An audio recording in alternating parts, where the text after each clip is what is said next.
Allah Maha Adil, selesai sholat perempuanlah di saf pertama sekarang. Makanya jangan pernah berkecil hati, bersusah hati, bermuram durja, karena ada semua, ada saatnya. Ada saatnya susah, ada saatnya senang, ada saatnya di depan shaf, ada saatnya di belakang shaf, ada saatnya di belakang imam, ada pula saatnya di depan imam. Kapan itu depan imam? Sholat jenazah. Makanya orang-orang yang sombong, yang tengah mau di belakang imam, angkuh dipanggil imam, hayya 'alas shalah. Apa kata dia? Kau ada duluan lah. Nanti sampai masanya imam nih baik hati. Kau tak mau di belakang aku tak apa-apa, tapi sampai masanya nanti kau di depan aku. Langsung 4 takbiratul ihram. Allahu Akbar. Fatihah. Allahu Akbar. Anak bertanya, Mak, kenapa itu 4? Dulu 1 dia tak mau, 4 langsung dikasih. Selesai sholat jamaah ditanya, apakah jenazah ini baik? Semua menjawab baik. Untung saya tak ada di situ. Kalau saya ada, baik, tak baik. Kenapa? Dulu tak mau sholat berjamaah. Rupanya begini orang. Ini Langsa apa Aceh Tamiang? Orang Langsa banyak juga datang. Begini rupanya orang Aceh Tamiang bergabung dengan Langsa kalau sudah sholat subuh berjamaah. Tadi sempat saya bingung, ini Idul Adha apa Idul Fitri ini? Kalau Idul Adha banyak orang ramai, ada yang dia tunggu. Apa itu? Daging kurban. Ini tak ada yang ditunggu. Ada pembagian sarapan ini. Ada absen ini. Karena saya pernah juga datang ceramah, berkumpul PNS 3.000 orang. Saya pun ceramah, Masya Allah, ramai. Selesai sholat, rupanya absen. Tapi di Aceh Tamiang tak ada. Semuanya karena kerelaan. LC lagi cemas.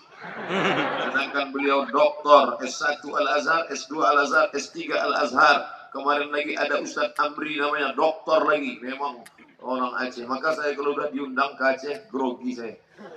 Disuruh ceramah di depan senior-senior. Makanya saya belakangnya aja mereka. Bukan nampak wajahnya. Kalau nampak muka ini, bukan. Mohon maaf bapak-bapak. Bapak Ibu yang dimuliakan Allah Subhanahu wa Ta'ala. Maka ada seorang laki-laki namanya Al-Busiri. Dia ini lumpuh, sudah tua, tak bisa buat apa-apa, duduk aja di kursi. Diambilnya pena, diambilnya tinta, diambilnya kertas, ditulisnya lah syair puji-pujian memuji Muhammad sallallahu alaihi wasallam. Lalu kemudian dia pun tertidur. Dalam tidurnya itu datang Nabi memberikan sorban. Sorban yang diletak di tengkuk, bahasa Arabnya burdah. Kalau dililitkan di kepala namanya imamah. Kalau diletakkan di atas kepala namanya hutrah. Kalau diletakkan di atas tengkuk namanya burdah. Lalu kemudian saat itu datang Nabi meletakkan burdah di tengkuknya. Dan ketika dia terbangun, tiba-tiba sehat walafiat, dia barakat salawat kepada Nabi Muhammad sallallahu alaihi wasallam. Itulah syair burdah yang dibaca pada Maulid, tapi di tempat kita jarang, di tempat lain dibaca sallallahu ala Muhammad marhaba. Marhaba diambil dari kata rahaba, rahaba marhaba. Hati kami lapang dan datang, hati kami lapang menerima kedatangan Muhammad sallallahu alaihi wasallam.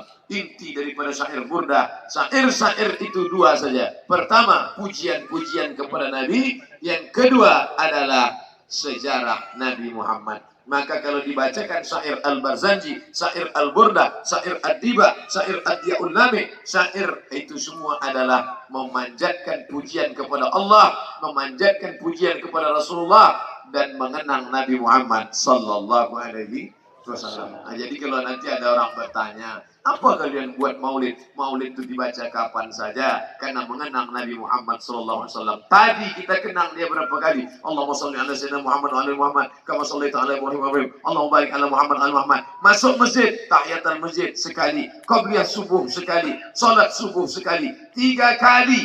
Di berapa kali namanya sekali sebut? 4 kali. Baru salat subuh saja sudah 12 kali. Allahumma shalli ala sayyidina Muhammad wa ala Muhammad. Allahumma barik ala Muhammad wa ala Muhammad. Qabliyah subuh 4 kali, salat subuh 4 kali, tahiyatul masjid 4 kali, 12 kali. Banyak orang menyebut Muhammad, tapi yang diingatnya Raffi Ahmad. Kenapa? Karena dia tak kenal siapa Muhammad sallallahu alaihi wasallam. Betul? Kalau anaknya bertanya, mak, siapa itu Muhammad? 14, 15, 16, 17, 18, 19, 21, 22, 23, 24, 25, 26, 28, 29, 30, 31, 32, 33. Paling banyak bisa berselawat dengan tangan 33. 66, 90 error. Makanya belilah tasbih. Tapi sekarang banyak orang beli tasbih, yang memakai tasbih itu Toyota Avanza. Lihat susennya. Tergantung ini orang level-level VVIP aja. Very important person.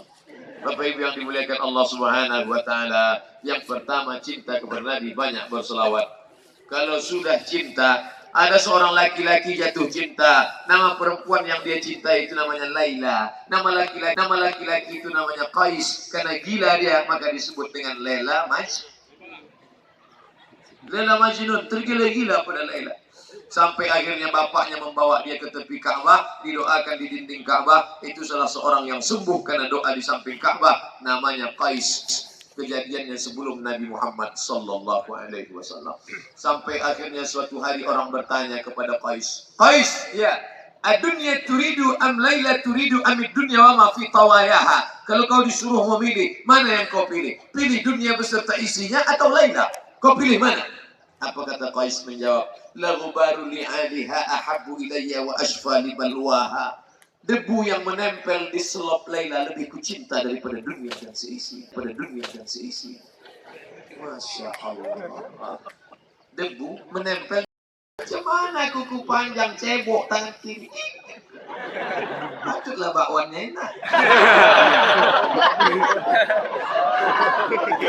Katanya umat Nabi Muhammad. Umat Nabi Muhammad enak aja minum tangan kiri. Minum tangan kiri nampaknya simpel, sederhana. Idza akala ahadukum falyakul biyamini. Kalau kamu makan pakai tangan kanan. Kalau minum tangan kiri. Kenapa? Karena syaitan yaqulu bishimali. Karena setan minum pakai tangan kiri dan makan pakai tangan kiri. Jadi yang makan minum pakai tangan kiri itu setan. Makanya kalau nampak orang minum tangan kiri, bacakan ayat kursi. Allah Akbar. Kenapa kau bacakan? Setan dong. Saya pun dikritik orang, Ustadz nih penceramah, minum kok pakai tangan kiri. Mana gambarnya? Nih dikirimnya gambar. Rupanya HP pakai HP mirror. HP mirror itu kalau kita tangan kanan nampak tangan kiri, itulah fitnahnya HP. Nah, jadi jangan percaya betul sama HP. Kecuali HP yang sumbuhnya, ini HP baik-baik semua. Samsung, Panasonic, Apple yang dikunyah sebelah itu baik-baik semua. Karena dibawa ke jalan Allah Subhanahu wa taala. Ikutlah sunnah Nabi Muhammad dari dirinya. Kenapa? Karena sholat subuh berjamaah itu adalah tempatnya melawan kantuk jihad.